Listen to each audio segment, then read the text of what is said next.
신약성경 241면 로마서 2장 12절에서 29절까지의 말씀 다 같이 합독하시도록 하시겠습니다. 무릇 율법 없이 범죄한 자는 또한 율법 없이 망하고 무릇 율법이 있고 범죄한 자는 율법으로 말미암아 심판을 받으리라. 하나님 앞에서는 율법을 듣는 자가 의인이 아니요 오직 율법을 행하는 자라야 의롭다 하심을 얻으리니 율법 없는 이방인이 본성으로 율법의 일을 행할 때에는 이 사람은 율법이 없어도 자기가 자기에게 율법이 되나니 이런 이들은 그 양심이 증거가 되어 그 생각들이 서로 혹은 고발하며 혹은 변명하여 그 마음에 새긴 율법의 행위를 나타내느니라. 곧 나의 복음에 이른 바와 같이 하나님이 예수 그리스도로 말미암아 사람들의 은밀한 것을 심판하시는 그날이라. 유대인이라 불리는 네가 율법을 의지하여 하나님을 자랑하며 율법의 교훈을 받아 하나님의 뜻을 알고 지극히 선한 것을 분간하며 맹인의 길을 인도하는 자요 어두움에 있는 자의 빛이요 율법에 있는 지식과 진리의 모본을 가진 자로서 어리석은 자의 교사요 어린아이의 선생이라고 스스로 믿으니 그러면 다른 사람을 가르치는 네가 네 자신은 가르치지 아니하느냐? 도둑질 하지 말라 선포하는 네가 도둑질하느냐? 간음하지 말라 말하는 네가 간음하느냐? 우상을 가증히 여기는 네가 신전 물건을 도둑질하느냐? 율법을 자랑하는 네가 율법을 범함으로 하나님을 욕되게 하느냐? 기록된 바와 같이 하나님의 이름이 너희 때문에 이방인 중에서 모독을 받는도다. 네가 율법을 행하면 할례가 유익하나 만일 율법을 범하면 네 할례는 무할례가 되느니라. 그런즉 무할례자가 율법의 규례를 지키면 그 무할례를 할례와 같이 여길 것이 아니냐. 또한 본래 무할례자가 율법을 온전히 지키면 율법 조문과 할례를 가지고 율법을 범하는 너를 정죄하지 아니하겠느냐. 무릇 표면적 유대인이 유대인이 아니요 표면적 육신의 할례가 아니니라. 오직 이면적 유대인이 유대인이며 할례는 마음에 알지니 영에 있고 율법 조문에 있지 아니한 것이라. 그 칭찬이 사람에게서가 아니요 다만 하나님에게서니라. 아멘. 오늘 저는 읽으신 본문의 말씀을 가지고 마음에 받는 할례 이라는 제목을 가지고 함께 은혜를 나누어 보고자 합니다. 먼저 말씀에 들어가기에 앞서 각자 스스로에게 이러한 질문을 해보면 좋을 것 같습니다. 하나님 앞에서 우리의 영적 상태를 진찰받아 본다면 어떠한 결과가 나오게 될 것인가? 더 나아가 현재를 살아가는 우리의 영적 상태는 어떠한 상태에 있다고 할 수 있을까? 과연 우리의 영적 상태는 건강하다 말할 수 있는 그러한 상태에 있는 것일까? 이러한 질문을 가지고 오늘 본문으로 들어가 보면 오늘 본문은 우리의 영적 상태를 점검해 나감에 있어서 율법주의적 삶의 모습을 경계해야 한다고 그렇게 말씀하고 있습니다. 왜 그렇습니까? 율법주의적 삶의 모습은 우리의 영적 건강에 있어서 암과 같은 존재이기 때문입니다. 율법주의를 쉽게 설명하면 말씀대로 살면 구원을 받고 말씀대로 살지 않으면 심판을 받는다라고 하는 믿음의 형태입니다. 반면에 이와는 반대로 십자가 복음으로 살아가는 삶은 누구든지 예수님을 구주로 영접하면 오직 하나님의 은혜로 말미암아 구원에 이르게 되고 이렇게 구원받은 자들의 삶에는 하나님이 성령으로 임하셔서 그 삶은 성령의 도우심으로 말미암아 말씀의 가르침대로 살게 되어진다라는 믿음의 형태라는 것입니다. 어찌 보면 율법주의적인 신앙이나 십자가의 복음이나 말씀의 가르침대로 살아간다라는 관점에서 보면 비슷한 것 같습니다. 그러나 그럼에도 불구하고 이 둘은 너무나도 큰 차이가 있다라는 사실입니다. 어떠한 차이입니까? 먼저 율법주의적인 신앙은 열심과 충성을 강조합니다. 그러나 그럼에도 불구하고 우리의 열심과 우리의 충성으로는 결코 하나님의 말씀을 온전히 지키며 살아갈 수가 없다라는 사실입니다. 왜 그렇습니까? 우리가 매일의 삶을 통해 계속해서 확인하는 바와 같이 우리 모두는 너무나도 불완전하고 너무나도 연약한 존재이기 때문입니다. 반면에 십자가 복음은 그 중심에 감사와 사랑이 있습니다. 우리 모두의 인생은 오직 하나님의 은혜로 말미암아 구원에 이르게 되었고, 구원받은 하나님의 백성들의 삶에는 하나님이 성령으로 임하셔서 도와주시기 때문에 그 삶에는 그 도우심으로 말미암은 감사와 찬양이 넘치게 되고, 그 감사와 찬양이 그들의 삶을 하나님의 말씀대로, 그 말씀의 인도하심대로 살고 싶게 만들어준다라는 것입니다. 더 나아가 말씀대로 살라고 아등바등하며 살아가는 것과 그 은혜로 말미암아 말씀대로 살고 싶어진 그 인생에는 너무나도 큰 차이가 있다라는 사실입니다.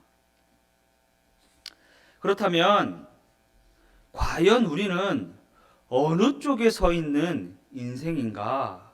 혹시 율법주의 신앙에 빠져서 율법을 지키는 것에 연연하고 그 율법 준수를 위해 아등바등하며 살아가는 그러한 인생이 되어 있지는 않는가? 그저 율법을 지켰다라는 것으로 스스로 안도하는 그러한 삶을 살아가고 있지는 않는가? 그러나 이러한 삶에는 하나님이 주시는 참 기쁨과 참 평안이 있을 수가 없다라는 사실입니다. 그러게 우리는 율법 준수로 안도하는 삶을 선택하기보다 십자가의 복음을 믿는 믿음으로 말미암아 살아가는 그러한 삶을 선택해야 하는 것입니다. 십자가의 복음을 믿는 믿음으로 말미암아 살아가는 삶이 무엇입니까? 주님이 나의 주인 되셨다라는 것을 믿는 삶입니다. 나의 주인 되신 그 주님이 내 삶을 책임져 주신다라는 것을 확실히 믿는 그러한 삶을 말하는 것입니다. 우리 모두의 삶이 주님이 그 십자가로 나를 구원하셔서, 그 십자가 보혈의 피로 나를 사셔서 내 주인이 되셨고, 주인 되신 주님께서 내 삶을 책임져 주신다라는 것을 확실히 믿는 그 믿음으로 말미암아 살아가는 인생이 다 되시기를 주님의 이름으로 축원드립니다. 사도 바울은 로마서 1장에서 3장까지의 말씀을 통해 율법주의 신앙에 빠져 있는 유대인들을 향해 너무나도 중요한 메시지를 선포하고 있습니다. 바울이 선포하고 있는 그 메시지의 핵심은 무엇입니까? 우리가 예수님의 십자가 복음을 떠나면 그 누구도 예외 없이 하나님의 진노 아래 놓이게 된다라는 것입니다. 하나님의 진노 아래 놓이게 된다라는 것은 하나님께서 책임져 주지 않으시는 그러한 인생이 되어 버린다라는 것입니다. 그리고 이 사실에는 반발하였습니다. 왜냐하면 그들은 자신들이 유대인으로 태어났다라는 그 이유만으로도 얼마든지 구원에 이르게 된다고 그렇게 믿고 있었기 때문입니다. 더 나아가 그들 스스로는 그들만이 하나님의 특별한 사랑을 받고 있다고 그렇게 믿었다라는 것입니다. 그러나 그럼에도 불구하고 사도 바울은 그렇게 생각하고 있는 유대인들을 향해 하나님의 진노를 선포하고 있는 것입니다. 이는 그들이 하나님의 율법을 가지고는 있었지만 그들이 가진 그 율법 때문에 그들의 인생이 율법주의에 빠진 그러한 인생이 되어버리고 말았기 때문입니다. 안타까운 사실은 예수를 믿는다고 하는 우리도 이들과 같이 율법주의적 신앙에 빠져서 살아가는 경우가 너무나도 많이 있다라는 것입니다. 로마서 2장 17절에서 20절까지의 말씀을 다 같이 한번 읽어보겠습니다. 유대인이라 불리는 이가 율법을 의지하며 하나님을 자랑하며 율법의 교훈을 받아 하나님의 뜻을 알고 지극히 선한 것을 분간하며 맹인의 길을 인도하는 자요 어둠에 있는 자의 빛이요 율법에 있는 지식과 진리의 모본을 가진 자로서 어리석은 자의 교사요 어린 아이의 선생이라고 스스로 믿으니. 유대인들은 자신들이 하나님으로부터 직접 율법을 받았다는 사실을 큰 자랑거리로 여겼습니다. 그러나 이에 대하여 사도 바울은 그들이 자랑하는 그 일에 대하여 다음과 같은 도전적인 질문을 하고 있습니다. 로마서 2장 21절에서 23절까지의 말씀을 다 같이 읽어보겠습니다. 그러면 다른 사람을 가르치는 이가 네 자신은 가르치지 아니하느냐? 도둑질하지 말라 선포하는 이가 도둑질하느냐? 간음하지 말라 말하는 이가 간음하느냐? 우상을 가증히 여기는 이가 신전 물건을 도둑질하느냐? 율법을 자랑하는 이가 율법을 범함으로 하나님을 욕되게 하느냐? 이 말씀이 의미하는 바가 무엇입니까? 이를 한마디로 하면 그들이 위선을 떨고 있다라는 것입니다. 그리고 이는 몰라서 못 지키는 불신자보다 알면서 안 지키는 유대인들이 더욱 나쁘다는 것을 지적하고 있는 것입니다. 이러한 관점을 가지고 유대인들을 바라보면 유대인들은 우상 숭배를 큰 죄로 여겼습니다. 그래서 그들은 우상에 대하여 절하는 법이 결코 없었습니다.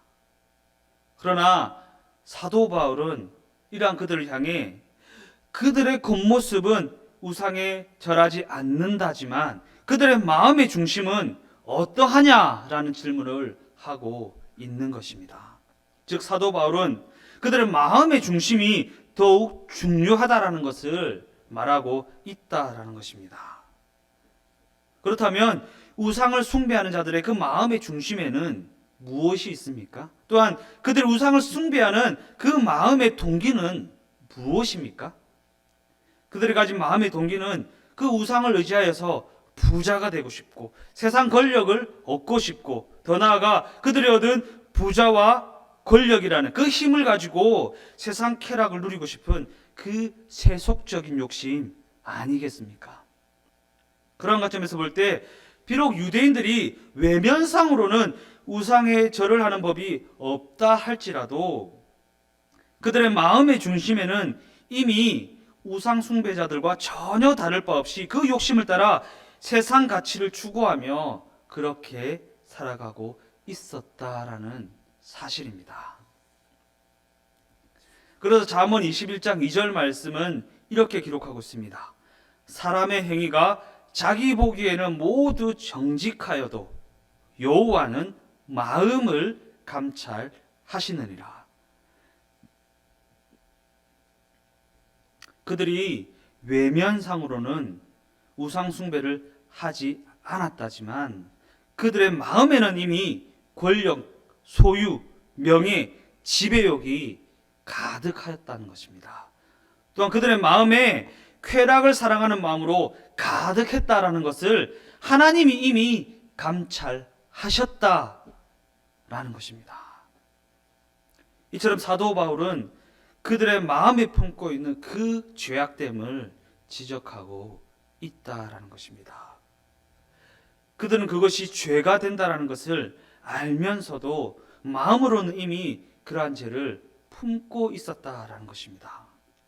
또한 그들은 그러한 마음의 죄를 율법 준수라는 자신의 행위를 가지고 가리고 율법 준수라는 자신의 행위를 가지고 합리화시켰다는 것입니다.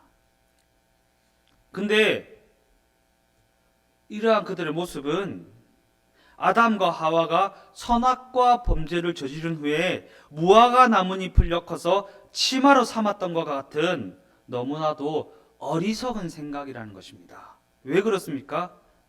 그들이 무화과 나뭇잎을 엮어 만든 치마는 하나님의 빛이 비추이게 되면 어느새 말라버리고 그 기능을 상실해버리고 말 것이기 때문입니다. 우리의 죄를 덮을 수 있는 것은 오직 어린 양의 피, 예수 그리스도의 보혈밖에 없기 때문입니다.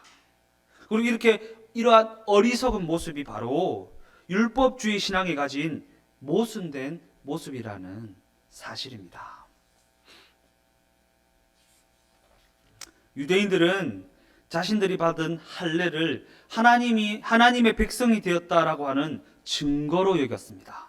그래서 그들은 할례 받는 것을 너무나도 중요하게 생각했고, 또한 할례를 받았다라는 사실을 엄청난 자랑거리로 여겼다라는 사실입니다. 그러나 그들이 그토록 중시했던 그 할례는 그들의 신앙이 율법주의에 빠졌다는 것을 보여주는 증거에 지나지 않았다라는 사실입니다.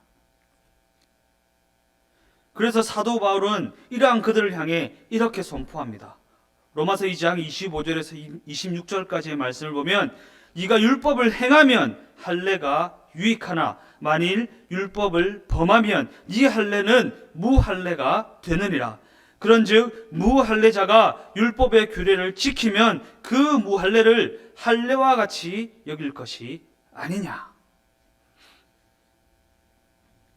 이는 그들이 율법을 온전히 지키고 있다면 그들이 받은 할례가 유익한 것이 되겠지만, 할례를 받았음에도 불구하고 그 마음의 중심이 율법을 지키지 않고 있다면 그들이 받은 그 할례는 그들의 삶에 아무런 의미가 없는 것이 되어버리고 만다는 것입니다. 그리고 더 나아가 사도 바울은 할례를 받지 않은 사람이 율법을 지키는 삶을 살아간다면 그 사람의 삶이 진정으로 할례 받은 자의 삶이 된다고 그렇게 선언하고 있는 것입니다. 물론 하나님이 명하신 할례는 그들의 인생이 세상과 구별된 인생이라는 표식이었습니다. 또한 그들의 삶이 이 세상에서 구별된 삶이 되었다라는 증거로도 여길 수 있는 그러한 것이었습니다.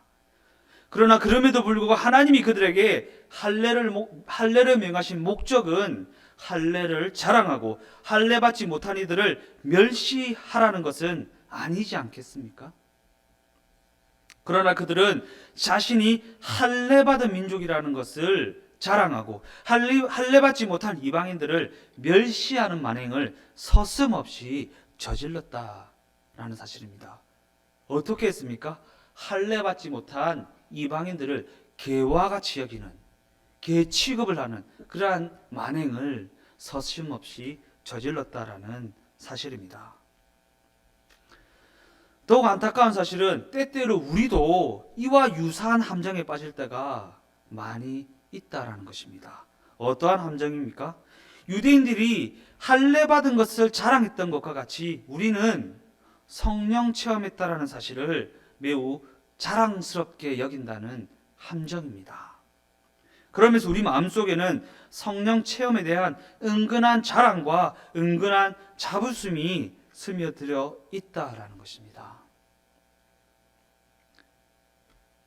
물론 성령을 체험했다는 것은 매우 자랑스러운 일이고 우리의 삶에 있어서 너무나도 중요한 부분입니다. 왜냐하면 우리의 삶이 성령의 인도함을 받는 삶이 되는 것은 성령을 체험하는 것에서, 성령을 인정하는 것에서 시작되는 것이기 때문입니다. 그러나 그럼에도 불구하고 하나님이 우리에게 성령으로 임하여 주신 것은 할례와 마찬가지로 이를 자랑하거나 이를 받지 못한 자들을 멸시하라는 것은 결단코 아니라는 사실입니다. 그리고 성령 체험 역시 할례와 마찬가지로 우리가 성령의 인도하심을 받는 삶을 살아가고 있다면 그것이 유익한 것이 되겠지만, 성령을 체험했음에도 불구하고 성령의 인도하심을 무시하는 삶을 살아가고 있다면 그에게 있어서 그 성령 체험은 그 삶을 정죄하는 근거가 되어버리고 마는 것입니다. 왜냐하면 이는 성령으로 함께 하시는 하나님을 없다 말하는 삶이 되어버리고 그 하나님을 무시하는 삶이 되어버리고 말기 때문입니다. 그러한 관점을 가지고 로마서 2장 25절에서 26절 말씀을 다시 한번 읽어보겠습니다.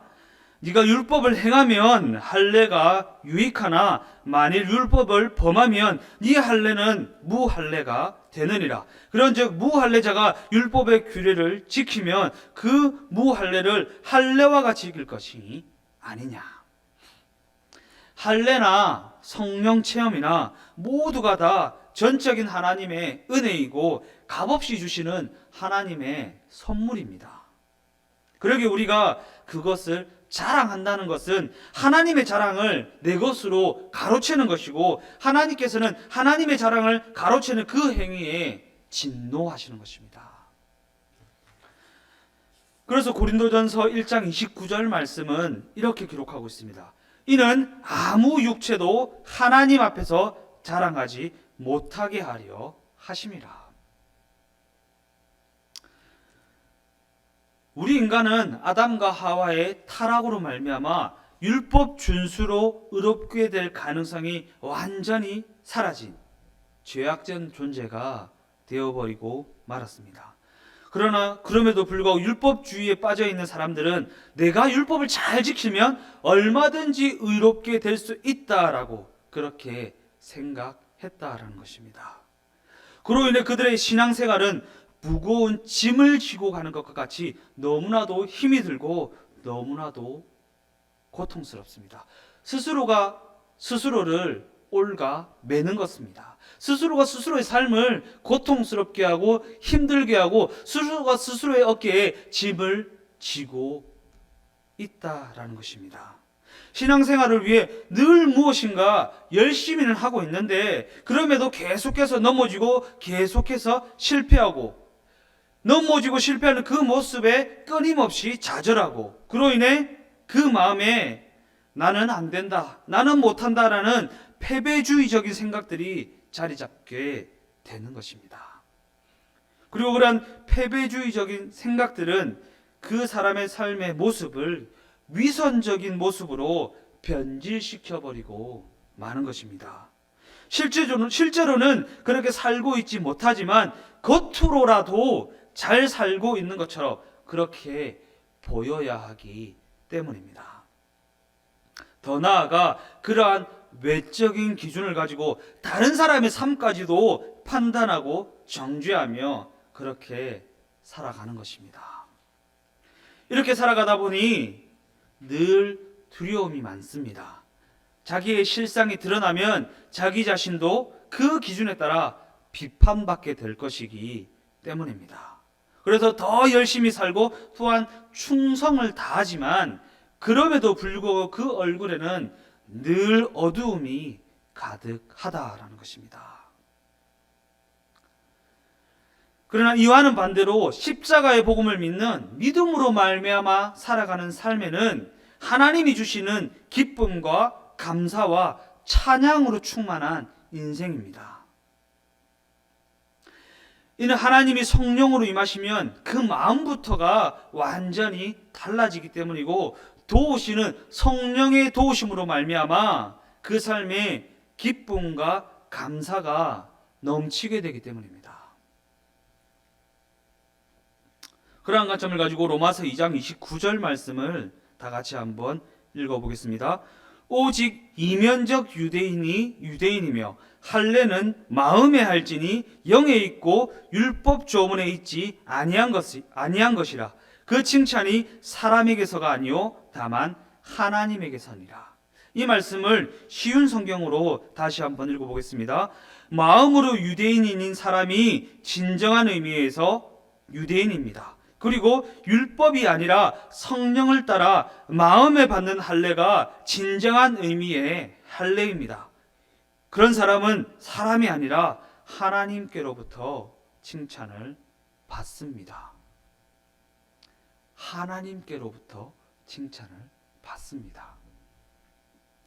사람에게 칭찬받으려고 겉모습을 치장하는 것이 아니라 마음의 중심을 감찰하시는 하나님께로부터 오는 칭찬이 충만한 인생이 우리 모두의 인생이 되시기를 주님의 이름으로 축원드립니다. 겉모습을 치장하는데 집중하는 인생이 아니라 하나님 앞에 진실함과 정직함으로 나아가서 하나님으로부터 오는 칭찬을 갈망하는 인생이 우리 모두 인생이 다 되시기를 주님의 이름으로 축원드립니다. 우리가 믿음으로 예수님을 받아들이면 우리는 마음의 할례를 받게 됩니다. 그리고 우리의 마음이 할례를 받게 된다는 것은 그 마음이 성령을 인정하고 성령을 의지하여 살아가는 그러한 상태가 된다라는 의미입니다. 그리고 성경은 이러한 마음의 상태를 부드러운 마음이 된 상태라고 그렇게 표현하고 있습니다. 에스겔서 36장 26절에서 27절까지의 말씀을 다 같이 한번 읽어보겠습니다. 또 새 영을 너희 속에 두고 새 마음을 너희에게 주되 너희 육신에서 굳은 마음을 제거하고 부드러운 마음을 줄 것이며 또 내 영을 너희 속에 두어 너희로 내 율례를 행하게 하리니 너희가 내 규례를 지켜 행할지라. 우리의 신앙이 율법주의 신앙에 빠지지 않았는지, 율법주의 신앙에 사로잡혀 있지는 않은지 분별할 수 있는 기준은 그 마음이 성령을 인정하고 있는지, 그 마음이 성령을 의지하는 부드러운 마음이 되었는지, 그 마음의 상태를 보면 알 수가 있다라는 것입니다. 그러기에 그 마음이 딱딱하게 굳어져서 남을 판단하고 비판하고 그 마음에 두려움이 가득하다면 이는 그 신앙이 율법주의 신앙에 빠졌다라는 것을 보여주는 증거라는 것입니다. 그러기에 우리는 우리의 마음의 상태가 어떠한지 늘 살펴보고 그를 통해 끊임없이 우리의 영적 상태를 점검해 보아야 하는 것입니다.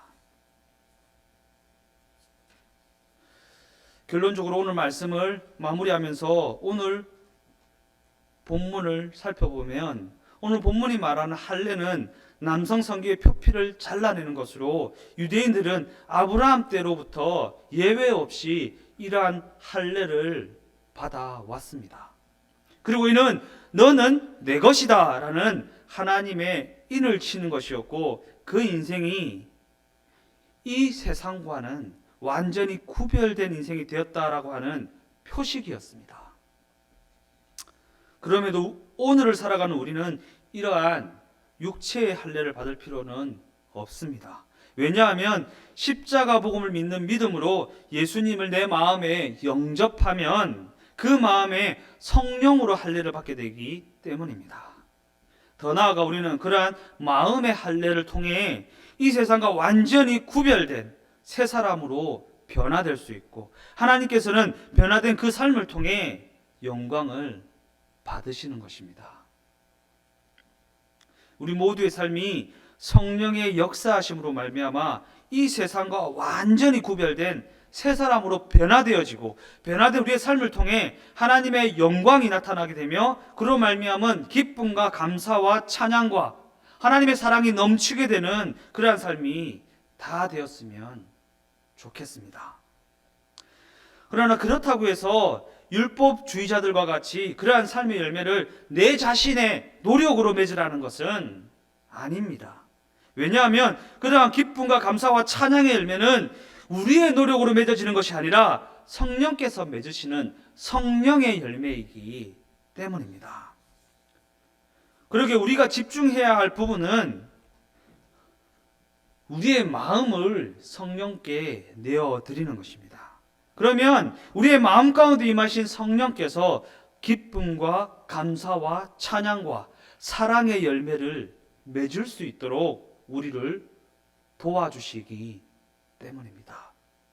그 도움으로 말미암아 그 성령의 열매를 맺을 수 있는 것이지 내 노력으로 내 실력으로 맺을 수 있는 것이 아니라는 것입니다. 그러므로 마음의 성령으로 할례를 받아 오직 성령의 열매를 맺으며 살아가는 우리 모두의 삶이 다 되시기를 주님의 이름으로 축원드립니다. 그 마음에 성령으로 할례를 받아 성령의 인도하심에 순종할 수 있는 부드러운 마음이 되어져서 성령께서 맺으시는 성령의 일부를 풍성히 맺어 나가는 우리 모두의 삶이 다 되시기를 주님의 이름으로 축원드립니다. 이 시간 한번 기도하시겠습니다. 기도하실 때에 하나님 앞에 내 삶은 어떠한 삶인가? 하나님이 보실 때 내 영적 상태는 어떠한 상태에 놓여 있다고 할 수가 있을까? 겉모습을 치장하는 것에 사로잡혀서 마음의 중심을 감찰하시는 하나님의 그 심정은 놓치고 있지는 않는가? 내 행위, 내 실력, 내 겉모습을, 내 스펙을 쌓아나가는 것에 그 시선을 빼앗겨 버려서 그 마음의 중심을 감찰하시는 하나님의 마음을 아프게 하고 있지는 않는가? 다윗은 하나님의 마음에 합한 자라는 칭호를 얻었던 믿음의 선진입니다.